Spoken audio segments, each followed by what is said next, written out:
Welcome to the Panic Room, where we talk about all things panic-inducing. I am the Queen of Panic. Warning, some episodes may contain content that may be disturbing to others. Viewer discretion is advised. Now let the games begin.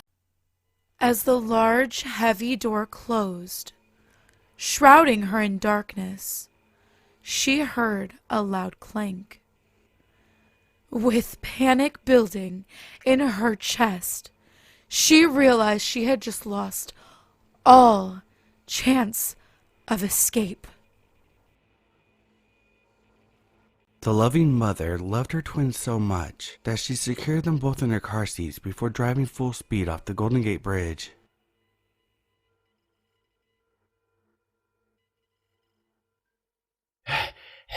As the bee stinger pierced my skin, miles away from civilization, I knew I would be dead within the hour. I am deathly allergic. My daughter was being extremely fussy and wouldn't go to sleep, so I slipped a pillow into her crib and held it and finally got peace.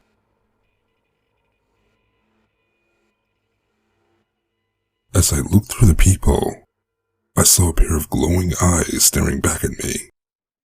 But when I opened the door, no one was there. He heard the tires squeal before he saw the headlights. He took one last look at the car seat through his rear view before the world went black. I was devastated when my wife told me the baby she was pregnant with was actually my brother's. "Don't worry," I told her, as I cut the thing out myself. As I lifted the veil from my new bride, I watched a maggot crawl through her empty eye socket. I guess that's what happens when you dig up her grave. The blood ran down the blade to fall from the tip with a rhythmic drip, drip, drip. Each drop echoing closer and closer to where I'm hiding. The pilot came over the speaker to warn us, as the plane simultaneously started to fall. I've always hated family get-togethers, but as I pushed the severed finger of my mother further into the stew, I found that I might learn to love them after all. As I look into my wife's eyes, I could feel the absolute betrayal and confusion as I drove the knife deeper, and she asked, Why? She let out a horrific shriek as I pushed her face into the smash cake. The metal toothpick I hid in it stuck out of her face as I smiled ear to ear. It started knocking at my door whilst I hid under the bed. I'd already seen it kill my neighbors. My son keeps a locked chest in his room. Keeps screaming for help in the late hours of the night. As the mortician turned to the crematorium, he wondered where his assistant was. I like my neighbor. Really, I do. But the next time she puts her nose where it doesn't belong, she will be the one chopped in pieces in my basement. I went to the back door to let my dog in. It wasn't until I turned around that I realized that it wasn't my dog. This is my 27th suicide. I'm getting really good at hypnosis. As I sat in the lunchroom at school, minding my own business, I heard someone yell, "Are you ready to die?" punctuated with the first sound of the bullets cutting the air.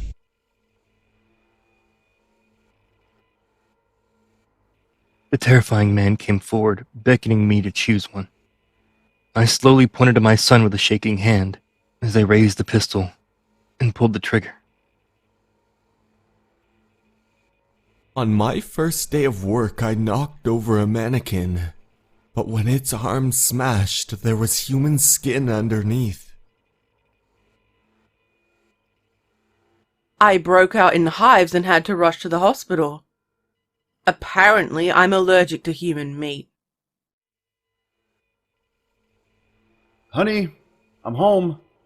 My husband yelled from the front door. I dropped my coffee mug. Impossible! I buried him in an empty field 2 weeks ago. As I looked at the file of the patient in the body bag in front of me, I froze. Unzipping it slowly, I stared at my own face. Without realizing what I did, I started the dryer. It wasn't until I went to change over the laundry that I noticed my toddler had climbed inside. I smiled at my dog as she happily chewed on her new toy. I wished she would do it on the tile, though, as the severed arm was bleeding all over my new carpet. Jumping into the ocean, I realized I made a mistake. I felt the teeth dig into my skin, and my body being dragged to the dark depths as the bubbles floated to the surface from the scream that escaped my throat. My daughter stopped dead in her tracks, eyes wide. "Behind you," she said as she pointed. As I sat in the dark closet, with my head against my daughter's forehead and hand over her mouth, I tried to keep us calm. My heart sank when I heard footsteps enter the room and a man's voice say, "Make sure you check the closet," as the doorknob started to turn. As I stared in the mirror, I watched as my face distorted into a huge grin, and my reflection winked back at me. I watched through a small crack in the floorboards as he just stood there, staring lifelessly at the front door, his legs trembling as the police pounded and threatened to come in. Apparently, he hadn't hidden his family's bodies very well. After taking a large sip out of her fresh cup of coffee, I noticed my wife start to become dizzy. I patted her hair and smiled. "Don't worry, it will all be over soon."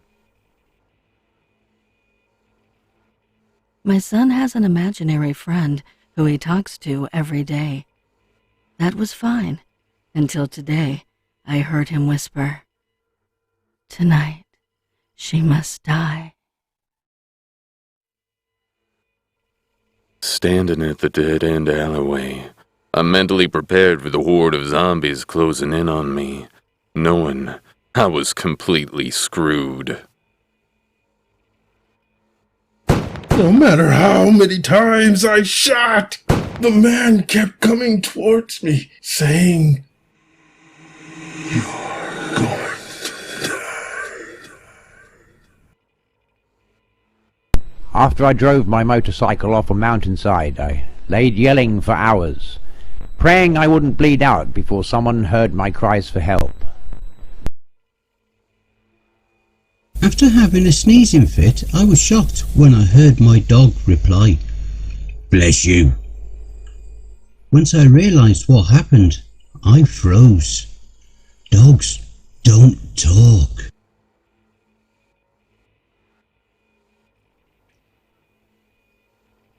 As I ran through the dark forest, I thought I could outrun the creature chasing me until I tripped on something unseen and fell to the ground. After successful birth, I cut the cord and held my baby underwater until the movement ceased. As I took my Q-tip and went to clean my ear, I was horrified when I felt something move inside. I sat looking into my television, enjoying my show. The static lady beckoning me to join her in the old box. After what I thought was a successful date, I woke up chained to a bedpost in a room with no windows. Me and my twin brother always joke about the other being a doppelganger. But today, there were 3 of us, and I couldn't figure out who was who. While going through our vacation photos, I noticed a man in the background of every photo. As I looked up from my phone, I noticed the same man outside my window, staring at me. As my body temperature started to drop, I recalled my manager telling me the mechanic was on his way to fix the door to the freezer. My voice started to go out, and my knuckles were bleeding from me beating on the door, praying someone would hear me and let me out.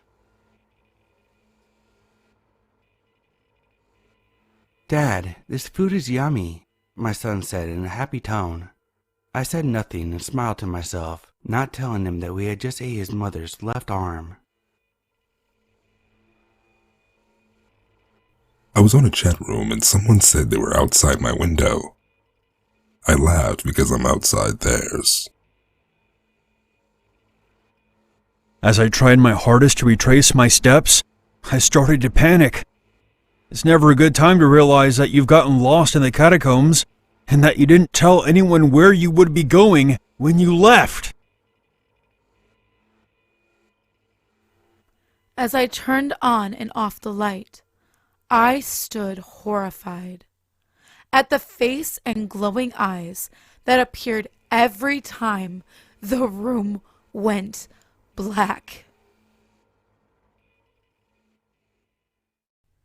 I just wanted to take a moment to thank all of the insanely talented narrators on this collab today.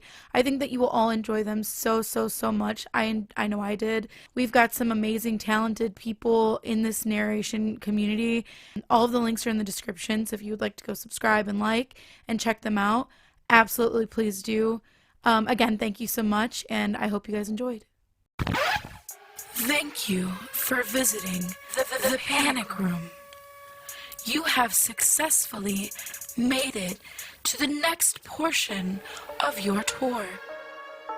Please stay tuned for your next prompt. Click the like button and subscribe to receive notifications for when the next portion of your tour is ready to join. Thank you for watching. Don't let the panic drown you.